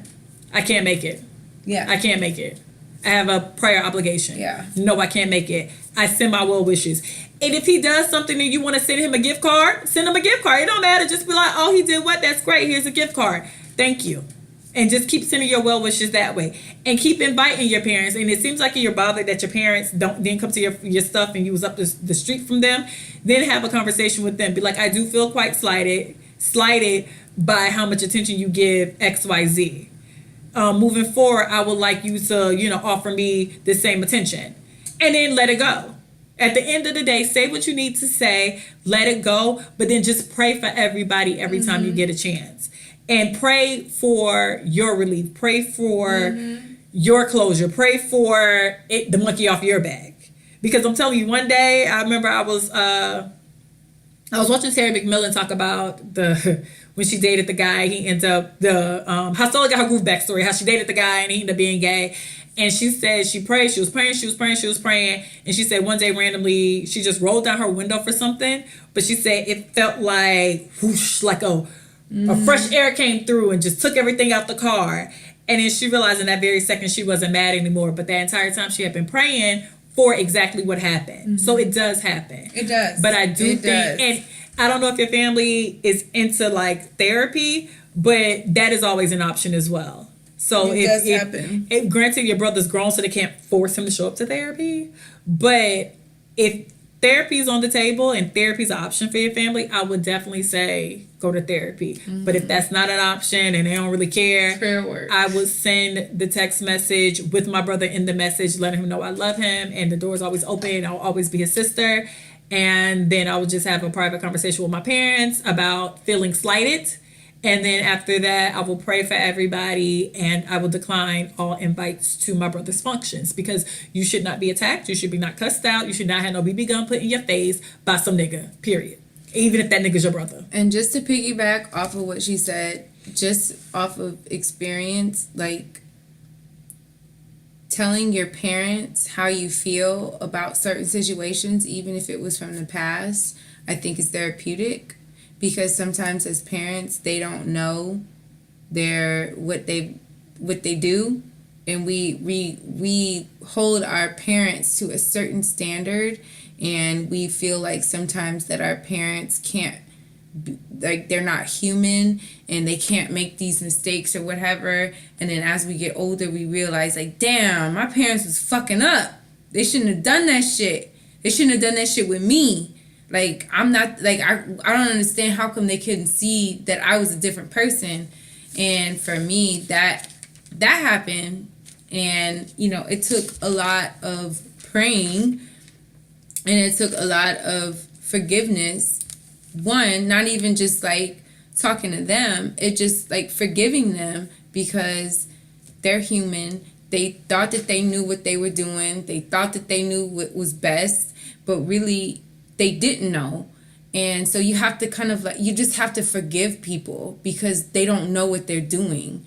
And then once you forgive them, you tell your piece, because I told both my parents what I felt they did that put me in the situation where I was, and what they didn't respond to it in a positive way. But I got it off my chest. And at the end of the day, it is what it is. I've let it go. I've forgiven. And I can look at them as human beings and not necessarily as, like, caregivers or whatever, because those days are over. They did the best that they could. They didn't know. And at the end of the day, if you're an adult, you have to just let that shit go. And you have to forgive. You have to, and that's just a part of that process as getting to be an adult. You have to learn what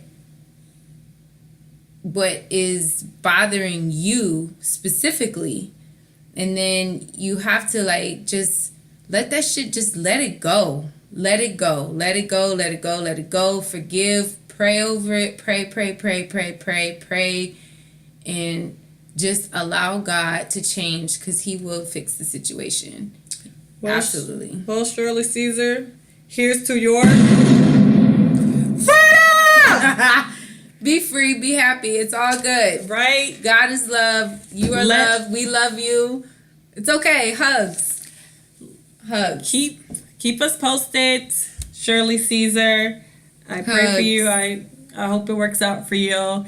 I heard your message loud and clear about all the jokes. She straight up was like, no jokes. Listen, bitch, I got some. This real life, and y'all be on here trying to crack jokes. No, we wouldn't joke. We don't joke about. Jokes we don't joke about jokes serious aside. stuff. But thank you for listening. I really do hope it works out for you and your brother. Sibling love is a very good time.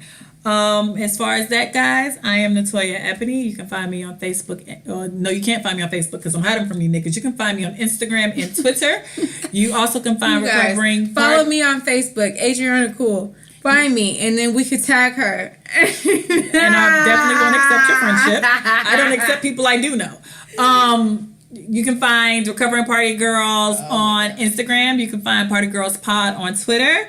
You can write your letters into recoveringpartygirlsletters@gmail.com. You can write general questions. Write us letters. Tell us your stories. What's going on with you? You can write us regular questions and other information on recoveringpartygirls@gmail. And I'm NatoyaEbony@gmail.com as well. This has been great. Shirley Caesar, I really hope everything works out for you. And I'm Miss Cool in the City. Miss Cool _ COOL. And it wouldn't be right to end this episode without to freedom!